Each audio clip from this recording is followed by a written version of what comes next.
Hello hello hello hello guys, welcome to your channel. आपको पता है कि हम लोग नंबर सिस्टम कर रहे हैं और नंबर सिस्टम में भी हमारी आज थर्ड क्लास है। तो मैंने इससे पहले क्लास में जो है क्लास 2 में मैंने आपको बहुत ही अच्छे से करवा रखा है। अगर आपने नहीं देखा है तो पहले आप पुरानी क्लासेस को जाके देखो, तब जो है आपको समझ में आएगी कि नेक्स्ट क्लास में हम लोग क्या करने वाले हैं। तो ये हमारा क्लास सेकंड है। तो क्लास सेकंड मैंने जो है कंप्लीट कर दिया है पिछले क्लास में। तो मैंने इसमें पढ़ाया था इंटीजर, और इससे पहले भी कुछ चीज़ें पढ़ाई थी। तो लेकिन इम्पोर्टेंट है कि कल मैंने इंटीजर के बारे में बताया, और जैसे ही मैं इंटीजर के बारे में मैंने बताया, उसके बाद मैं यहाँ तक पहुँच गया था ऑड नंबर तक। ठीक है। तो आज हम मैंने बोला था कि आज की क्लास जो है नेक्स्ट क्लास में हम लोग प्राइम नंबर से स्टार्ट करेंगे। तो चलिए नेक्स्ट पेज हम लोग ऐड करते हैं। अगर आप नए हो तो हमारे चैनल के साथ जुड़ जाइए और हमारे चैनल को सब्सक्राइब कर लीजिए। तो आज हमारा होने वाला है class number third. Class number जो है हमारा आज थर्ड होने वाला है। तो चलिए आज की क्लास हम लोग शुरू करते हैं। तो आज हमारा टॉपिक रहने वाला है प्राइम नंबर। हिंदी इंग्लिश दोनों में मैं पढ़ाता हूँ, आपको पता है। ताकि बेसिक जो है आपका कंप्लीट हो सके, चाहे आप सिक्स क्लास के बच्चे हो चाहे आप कंपटीशन के बच्चे हो। बेसिक हमारा होना बहुत ज़रूरी है। अगर आपका बेसिक सही नहीं है तो समझ जाओ कि आपका जो है मैथ्स कमज़ोर रहेगा। तो प्राइम नंबर्स की अगर हम लोग बात कर लें तो इसको हिंदी में हम लोग क्या बोलते हैं? अभाज्य संख्या। क्या बोलते हैं? अभाज्य संख्या। संख्या। तो अभाज्य संख्या का हम लोग बोलते हैं, हम लोग इंग्लिश में क्या? Prime number. तो ये क्या होता है? तो याद रखिएगा, मैं इसको अब मैं क्या करूँगा ना, स्टेप बाय स्टेप एक एक अक्षर लिखवाऊंगा, चाहे जितना टाइम लग जाए। इसके केवल दो गुणनखंड होते हैं, याद रखिएगा। इनके केवल दो गुणनखंड होते हैं। होते हैं। इंग्लिश वाले कैसे लिखेंगे इसको? इंग्लिश वाले लिखेंगे इसको, it has only two factor. It has only two factors. तो फैक्टर कैसे कैसे होने चाहिए? एक तो वो एक तो वो खुद होता है, ठीक है। एक स्वयं होता है, स्वयं होता है, एवं एक होता है। पहली बात तो वो खुद होता है, और वो और क्या होता है? एक होता है। एक फैक्टर वो खुद होता है और संख्या एक होती है। जैसे कि मैं आपको बता दूं, कोई मैं आपको एग्जांपल देता हूँ। जैसे कि मैं अगर एग्जांपल में गिनती ले लेता हूँ, जैसे कि एक एग्जांपल। अब मैं इसका एग्जांपल लेता हूँ। मैं अगर संख्या एक लूँ तो यह तो है एक से डिवाइड होना चाहिए, ठीक है। चलो भाई, इसको सेटिस्फाई सेटिस्फाई कर लिया, एक से डिवाइड है। लेकिन स्वयं से, भाई स्वयं भी तो एक ही है। तो एक जो है हमारा नहीं होता। एक जो है हमारा नहीं होता। जैसे कि मैं आपको बोलूँ दो। दो देखो, एक से डिवाइड होता है, बिल्कुल होता है। और दो जो है स्वयं से डिवाइड होता है, बिल्कुल होता है। तो और कोई है नंबर जो इसको डिवाइड कर सकता है? तो नहीं है। अगर कोई होगा तो वो तीसरा फैक्टर बन जाएगा, जो कि हमारा जो है गलत हो जाएगा, क्योंकि मैंने यहाँ पे साफ साफ लिखा है कि दो गुणनखंड या फिर दो फैक्टर के होने ही चाहिए। तो हमारा दो भी है, यानी कि अगर मैं बात करूँ प्राइम नंबर की, मैं बात करूँ प्राइम नंबर की, अगर मैं बात करूँ तो एक हमारा दो मिल गया, ठीक है। उसी प्रकार अगर मैं तीन पे जाऊँ, तीन स्वयं से जाता है, और तीन जो है एक से जाता है, और तीन जो है स्वयं से जाता है। एक फैक्टर इसका एक होना चाहिए, और वो खुद भी होना चाहिए। और कोई नंबर है और कोई संख्या ऐसा जो तीन को काटता हो? नहीं है। तो हमारा प्राइम नंबर जो है तीन भी जो है प्राइम नंबर होगा। चार, जैसे कि चार एक काट देगा चार को, और चार भी काटेगा। लेकिन आप देखोगे कि चार को दो भी काट देता है। चार को दो भी काट देता है। कितना हो गया? एक दो तीन, तीन फैक्टर हो गया इसके। तो ये क्या हो जाएगा? नहीं होगा। मैंने बोला है कि दो गुणनखंड हो सकते हैं, ओनली टू फैक्टर हो सकते हैं, ठीक है। तो चार आपका नहीं होगा। तो आपको समझ में आ गया होगा। तो कौन कौन हो सकते हैं? यानी कि पाँच हो सकता है, सात हो सकता है, 11 हो सकता है, 9 भी नहीं होगा। बोलोगे 9 होगा? तो नहीं, 3 से भी कटता है 9, 9 से भी कटता है 9, 1 से भी कटता है 9, ठीक है। तो तीन फैक्टर हो जाएंगे उसके वहाँ पे। 11, फिर अगला हो जाएगा हमारा 13, फिर अगला हो जाएगा हमारा 17, ठीक है। उसके बाद हमारा एक हो जाएगा 19, फिर हो जाएगा 23, 100 तक देख लेते हैं हम लोग। 23, फिर हो जाएगा हमारा 29, 31, 37, 41, 43, 47, 53, और ले लेते हैं एग्जाम्पल में 59 यानी 59, 61, 67, उसके बाद 31 आएगा ना, हाँ इसके बाद 71, 73, 79, 83, 89, 97। अगर आप टोटल जोड़ोगे ना तो 25 निकलते हैं, 1 से लेके 100 तक के गिनती में। कितने फैक्टर निकलते हैं? 25 जो है, सॉरी अभाज्य संख्या निकलते हैं। तो ये सारे के सारे जो है अभाज्य संख्या है, आप गिनिएगा तो सारे के सारे जो है अभाज्य संख्या है। तो मैं आपको ये बताना चाहता था कि अभाज्य संख्या किसे कहते हैं, मैंने अच्छे से आपको समझा दिया। तो इसमें और क्या क्या आपको बेसिक नॉलेज आपको होना चाहिए। जैसे कि पूछता है कि सबसे सम और सबसे छोटी अभाज्य संख्या कौन सी होगी। तो इसमें कौन कौन से टाइप के क्वेश्चन आपसे बन सकते हैं? सम और सबसे छोटी अभाज्य संख्या। अभाज्य संख्या तो कौन सा हो जाएगा? 2। देख लो, सबसे छोटी अभाज्य संख्या कौन सी होती है? 2 होती है। आपको ये बात जो है दिमाग में रखना है, एक नहीं होता। सबसे छोटी अभाज्य संख्या कितनी होती है? 2। और ये क्या है? सम है। सम मतलब क्या होता है? इवन। नेक्स्ट आपको क्या पूछ देगा? सबसे छोटी 3 अंकों की अभाज्य संख्या। हम्म, सबसे सबसे छोटी 3 अंकों की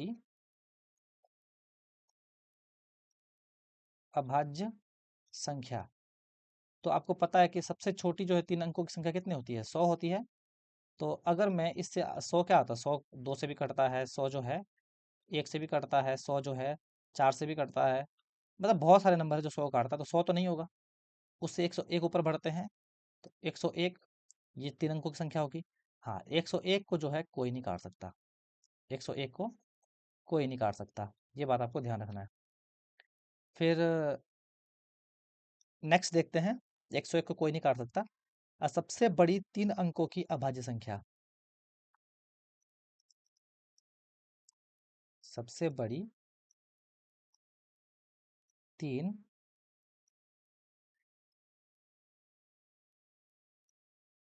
क्या हो रहा है भाई? मिटा क्यों नहीं रहा है? 3 अंकों की अभाज्य संख्या, क्योंकि ऊपर में लिखा हुआ है तो नीचे में डायरेक्ट दे सकता हूँ। आपको पता है कि 3 अंकों की सबसे बड़ी संख्या क्या होती है? 999। ठीक है, ये क्या होती है? 3 अंकों की सबसे बड़ी संख्या होती है।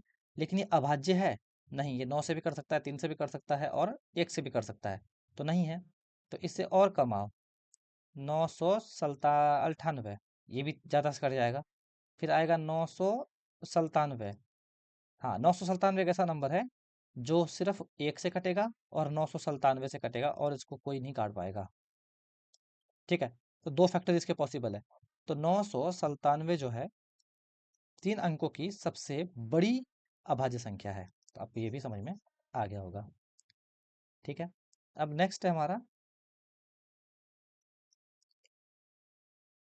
लगातार विषम अभाज्य संख्या का जो है केवल युग्म, यानी कि ऐसा जो है युग्म बताओ जो लगातार विषम संख्या है लेकिन वो अभाज्य भी है ना। तो क्या हो जाएगा? लगातार विषम अभाज्य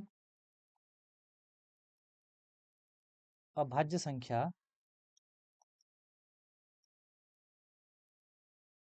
मैं इंग्लिश में भी सबको बोल दूंगा, ठीक है, जो इंग्लिश मीडियम वाले होंगे उसको सुन लीजिएगा। अभाज्य संख्या का केवल युग्म। तो आपने यहाँ पे देखा होगा 3 5 7, देखा होगा आपने, 3 5 7 ये लगातार विषम संख्या है, यानी कि ऑड नंबर है। ठीक है, ऑड नंबर है, और ये क्या हो जाएंगे, अभाज्य संख्या भी हो जाएंगे। कौन? 3 3 5 7 ना, 3 5 और 7। तो मैं सबको इंग्लिश में एक बार बोल देता हूँ। जैसे कि यहाँ पे मैंने बोला था, सम और सबसे छोटी अभाज्य संख्या क्या हो जाएगी, 2, यानी कि even and smallest prime number. Even and smallest prime number. उसके बाद सबसे छोटी तीन अंकों की संख्या को इंग्लिश में क्या बोलेंगे, smallest 3 digit prime number. Smallest 3 digit prime number क्या हो जाएगा आपका, 101। और लार्जेस्ट 3 डिजिट प्राइम नंबर क्या हो जाएगा, 997। आप ये लिखते चलिएगा जो इंग्लिश मीडियम वाले हैं। Only pair of consecutive odd prime number. Only pair of consecutive odd prime numbers जो है कौन कौन से हो जाएंगे, 3 5 7। ये सिर्फ इतने ही होते हैं। तो जितने भी जो है इसमें बन सकते थे, वो मैंने आपको सारे बता दिए। अब क्या है, अब हमें देखना है कि किसके किसके बीच जो है कितने कितने हैं। मैं आपको यहाँ पे एक डेटा बना देता हूँ। जैसे कि अगर मैं बोलूँ, इधर मैं संख्या ले देता हूँ। इधर मैं लेता हूँ संख्या। मैं थोड़ा सा इसको ऊपर कर रहा हूँ।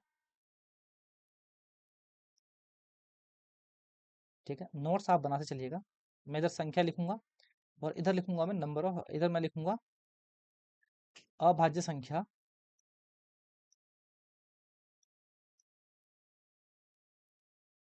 यानी कि प्राइम नंबर है ना। इधर मैं लिखने वाला हूँ, इधर मैं गिनती लिखूंगा। ठीक है, या फिर मैं बीच में, कितने संख्याओं के बीच में, इस तरफ में लिखने वाला हूँ आपको मैं। ये अगर मैं बात करूँ कि 1 से 50 तक में, 1 से 50 तक में आपको कितनी सारी देखने को मिलेगी, 15। 15 अभाज्य संख्या होगा। ठीक है, याद रखिएगा, 1 से 50 तक में 15 अभाज्य संख्या होगा। 1 से 100 तक में आपको 25, मैंने आपको अभी ऊपर में बताया था ना, 1 से 100 तक मैंने लिखवा भी दिया था, और मैंने यहाँ पे बताया था 25 जो है प्राइम नंबर होगा। ये बातें कुछ ऐसी चीज़ें हैं जो आपको याद रखनी है। मैं अगर 1 से लेके 200 तक में बोलूँ, तो 46। कितना, 46। और 1 से लेके मैं अगर 500 तक में बोलूँ कि कितने प्राइम नंबर हैं, तो 95। ये चीज़ें याद रखिएगा जैसे मुझे याद है, टेबल के फॉर्मेट में याद रखना है। 1 से लेके आपको 1000 तक में अगर मैं बोलूँ, तो आपको रखना है 168। ठीक है, 168। तो ये हो गया आपका, या 1 से लेके 1000 तक में मैंने बता दिया कि कितने प्राइम नंबर होते हैं। तो आपका काम है याद रखना, और इसको याद आपको रखना होगा, आपको अच्छे से समझ में आएगा।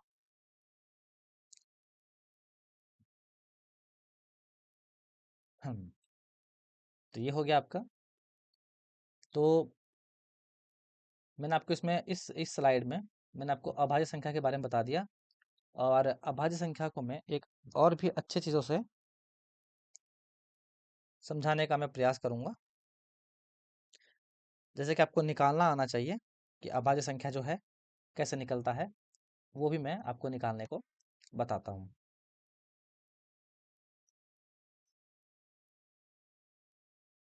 ये हो गया पेज ऊपर। चलिए, तो मैं आपको बता दूं, एक चीज़ आपको मैं लिखवाना चाहता हूँ। जैसे कि लिखवाऊंगा क्या, मैं बोल देता हूँ। कोई संख्या अभाज्य है या नहीं, यह ज्ञात करने के लिए आपको सबसे पहले संख्या का वर्गमूल लेना पड़ेगा। जैसे कि मैं लेता हूँ, कोई मैं एक एग्जांपल लेता हूँ। ठीक है, मैं कोई एग्जांपल लेता हूँ, जैसे कि 137। 137 अभाज्य संख्या है या नहीं, अभाज्य संख्या, अभाज्य संख्या है या नहीं, है या नहीं। ठीक है, क्वेश्चन पूछा, यानी कि 137 जो है इज प्राइम नंबर और नॉट। ठीक है, ये इंग्लिश होगी इसकी। तो मैंने आपको क्या बताया कि कोई भी संख्या होगा, पहले आपको उसका क्या करना है, अगर पता लगाना है कि 137 एक प्राइम नंबर प्राइम नंबर है या नहीं है, तो यह अगर आपको पता लगाना है तो सबसे पहले उसका वर्गमूल ले लें। वर्गमूल को उससे छोटे पूर्णांक के रूप में लिखें। उसके बाद संख्या की विभाज्यता की जो है जांच सबसे छोटी संख्या यानी कि सबसे छोटी अभाज्य संख्याओं द्वारा करें। यदि किसी भी जो है यदि किसी भी अभाज्य संख्या से विभाजित नहीं होती है तो वह अभाज्य संख्या होगी। तो वह क्या होगी? अभाज्य संख्या होगी। तो जैसे कि मैं बात कर लूँ, मैंने 137 ले लिया, मैं 137 को वर्गमूल के अंदर लेता हूँ। तो मैंने जैसे ही देखा तो यह 11 के आसपास आ रहा है, ठीक है, क्योंकि 11 का कितना होता है 121। तो 121 से ज़्यादा होता है 144, 12 का स्क्वायर। जैसे कि 11 का अगर मैं स्क्वायर बोलूँ तो वह होता है आपका 121, और 12 का स्क्वायर जो होता है वह होता है आपका 144, ठीक है। लेकिन हमें क्या रखना है, उसे कम वाले में रखना है, कम वाले में रखना है। मानते हैं कि 11 आया, ठीक है, 11 आ गया। 11 से छोटी या बराबर अभाज्य संख्याएं 2, 3, 5, 7 तथा 11 है। 137 में से किसी को भी एक से विभाजित नहीं है, लेकिन यह क्या हो जाएगा, एक अभाज्य संख्या हो जाएगा। जैसे कि मैं बताता हूँ, मैं आपको लिखवा देता हूँ कि इससे छोटी जो है अभाज्य संख्या कौन कौन सी है। 2 है, 3 है, 5 है, 7 है और 11 है, ठीक है। यह जो है सारी सारी क्या है, अभाज्य संख्याएं हैं। तो क्या यह अभाज्य संख्या इसमें से किसी से भी 137 डिवाइड होता है? नहीं होता है। यानी कि 137 जो है आपका एक अभाज्य संख्या है, अभाज्य संख्या है, यानी कि प्राइम नंबर है। तो मैंने आपको बताया कि कोई नंबर प्राइम नंबर है कि नहीं है, उसका जांच आप कैसे करोगे।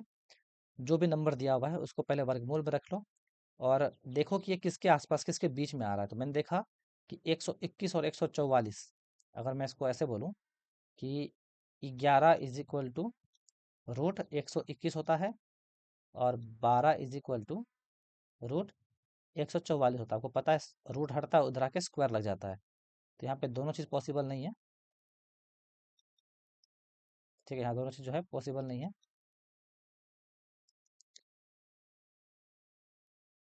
एक सेकेंड, मैं आपको दोबारा लिख देता हूँ। 11 का स्क्वायर होता है 121, 144, 12 का स्क्वायर होता है। तो जैसे ही मैं स्क्वायर हटाता हूँ तो रूट चढ़ जाता है, ठीक है। तो मैंने देखा कि जो 137 आ रहा है ना, इनके बीच में आ रहा है, 137 जो है इनके बीच में आ रहा है। तो हमेशा कम वाले को जो है उसके बराबर मानना है। तो 137 के बराबर मैंने 11 मान लिया, 11 मान लिया। अब मैंने देखा कि 11 से छोटा कौन कौन सा प्राइम नंबर है, 2 है, 3 है, 5 है, 7 है और 11 है। तो मैंने देखा क्या इनमें से कोई 137 को भाग दे सकता है? तो 2 भी नहीं दे सकता, 3 भी नहीं दे सकता, 5 भी नहीं दे सकता है, 7 भी नहीं दे सकता है और 11 खुद भी इसको पूर्णतः जो है डिवाइड नहीं कर सकता है, ठीक है। जैसे कि 137 को आप 2 से काट दो, 137 को आप 3 से काट दो, 137 को आप 5 से काटो, एक 137 को आप 7 से काटो और 137 को आप 11 से काटो। कभी पूरा पूरा पूरा भाग जो है नहीं देगा। जब पूरा पूरा भाग नहीं देगा तो वो संख्या क्या हो जाएगी, अभाज्य संख्या हो जाएगी। लेकिन 11 जो इसके बराबर जो नंबर आया है उससे सारी सारी छोटी ही लेनी है। तो जितना कोशिश किया मैंने समझाने का, आई होप आपको समझ में आ गया होगा, ठीक है। तो मुझे इतना आपको बताना था अभाज्य संख्या के बारे में। उसके बाद अगर मैं बोलूँ, जैसे कि कुछ क्वेश्चन पूछ देगा आपसे, तो आपको क्वेश्चंस भी बनाना आना चाहिए, ठीक है। तो बेसिक में मैं आपको इतना ही पढ़ा सकता था,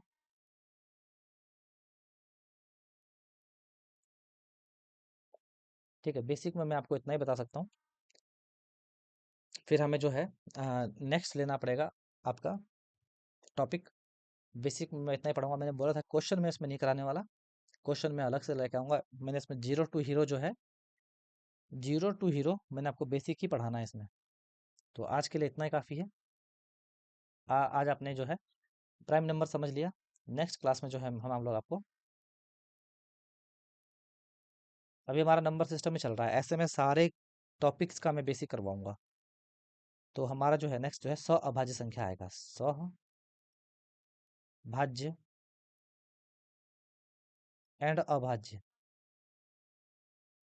इंग्लिश में क्या बोलते हैं इसको? को प्राइम और ट्विन प्राइम नंबर जो हम लोग युग्म, सॉरी इसके बाद जो है युग्म आएगा। ट्विन प्राइम जो है हम लोग कल पढ़ेंगे नेक्स्ट क्लास में। और आई होप आपको आज की क्लास जो है समझ में आ गया होगा सही से। तो मैंने जितना हो पाया सोचा मैंने कि मैं आपको समझाने की कोशिश करूं। तो आज हमारा तीसरा क्लास था। प्यार दीजिए, चैनल को सब्सक्राइब कीजिए, नया चैनल है हमारा। और बेसिक चीज़ें मैं इसमें लेके आऊँगा, चाहे वो कोई भी सब्जेक्ट का हो, जीके हो, मैथ्स हो, रीजनिंग हो, ज़ीरो टू हीरो मैं आपको बनाऊंगा। मिलते हैं हम लोग नेक्स्ट क्लास में। Thank you so much, bye bye.